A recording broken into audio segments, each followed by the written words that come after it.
And then the final step of the process is converting those DXF objects to TNM objects. And now here we have the familiar look of a fully populated TNM model with roads, receivers, and other objects. So there is kind of an overview of the process. Now let's get into the process in more detail in terms of data collection and the steps that you take to develop a TNM model from CAD through DXF to TNM. So let's take a closer look at that process.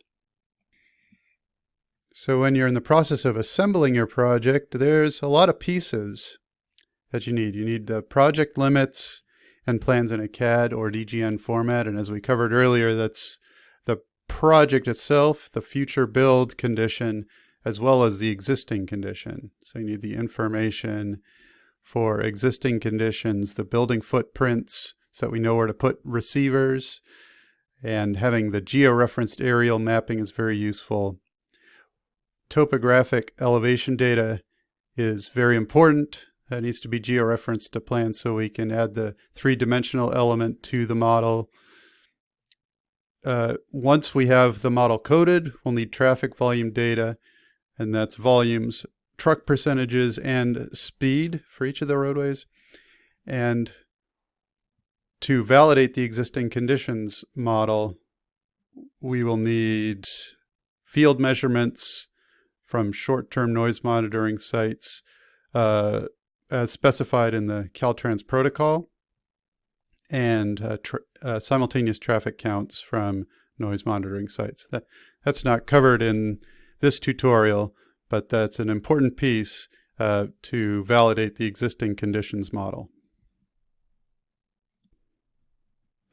In the process of assembling the project, we'll want to organize the CAD data layers and make sure that the existing conditions CAD layer and the future project CAD layer or layers overlay correctly, and that the roads appear in the proper positions. We'll want to confirm that the coordinate system is valid. If we're using English or metric units and that 1 foot really does appear to equal 1 foot in the CAD file, that's an important thing to confirm. With a coordinate system, often we use state plane in the CAD files, so you'll start to recognize state plane coordinates in California tend to be on the order of 6 million in the X coordinate and 2 million in the Y coordinate. So you'll just want to confirm that the coordinate system is valid for all of the layers that you're using. You'll want to identify the topographic layers, and if you have aerial layers that are georeferenced to the project, you want to be able to turn those on and off as you're coding your TNM objects. And if at all possible, it's great to have three-dimensional topographic layers because it saves a lot of time. Coding elevations manually is a bit cumbersome. It can be done, but it definitely is a more time-intensive process. And I wanted to highlight this resource here, the recommended best practices for use of the TNM model.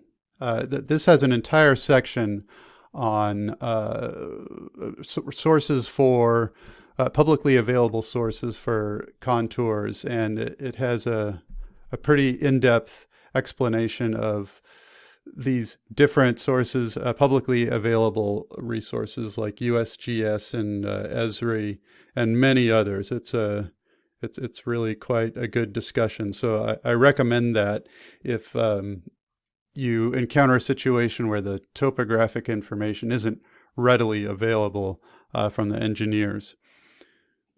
So that's an important aspect. The three-dimensional exercise itself it can be challenging to work with. So it's good to have these kind of resources available.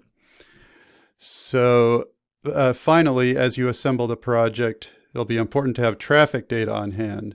This will be required for the roadways in TNM. Once you have the geometry coded, we need to enter the traffic for each of the roadways so that we can specify the source level strength in terms of vehicle volumes.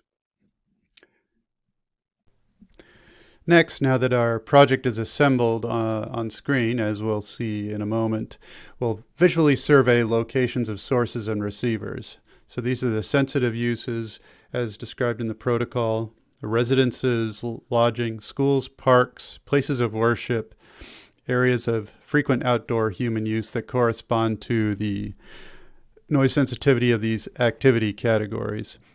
And we'll also look at commercial and undeveloped areas, because we also model those for informational purposes.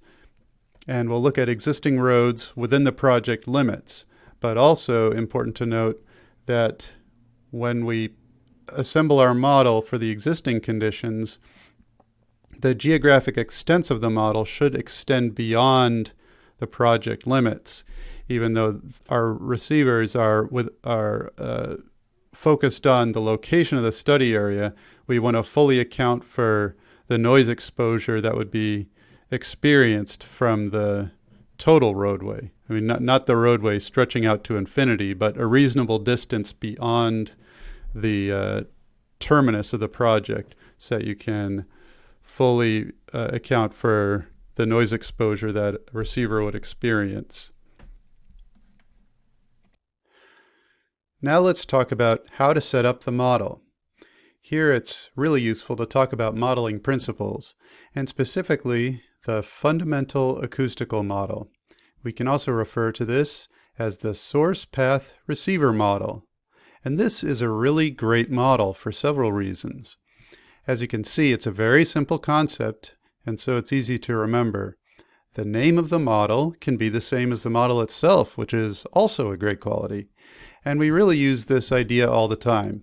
This is basically how TNM works and is fundamentally how acoustical models work. So let's keep this simple idea in mind as our modeling principle for our complex noise model, because this modeling principle can tell us a lot about how to select our model objects, how we can decide on objects that can safely be excluded from the model also. To take a simple hypothetical example, we may have a long row of buildings located some distance behind a group of receivers, but the road is in front of the receivers. So are the buildings in the path of the source? No, perhaps in this case. So we may not need them in the model if they're not in a direct path between a source and a receiver. So again, this is a great concept to come back to as we develop our TNM model, and we'll be showing how we apply this idea as we demonstrate how to code TNM objects within a CAD platform.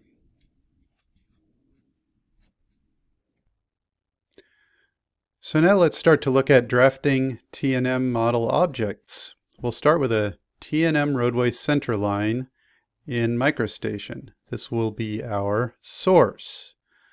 So let's switch over to Microstation and have a look at our existing conditions CAD base layers. So first let's switch over to Microstation. So here is a zoomed in part of our interchange study area. We're in the southwestern quadrant, as you can see with the loop ramp up in this area. So we'll start by coding this off-ramp from the main line of US Highway 50. So we have some layers that are set up here in Microstation. So let's pull up. We're going to put our objects in individual layers. We have them set up here in Microstation. You can use a similar procedure for the CAD platform that you typically use. So let's put in our TNM existing road. Here, as you can see, we have the name of the level that we've set up. We've assigned a color to it. We've assigned a line style, which is continuous, and then we have a line weight.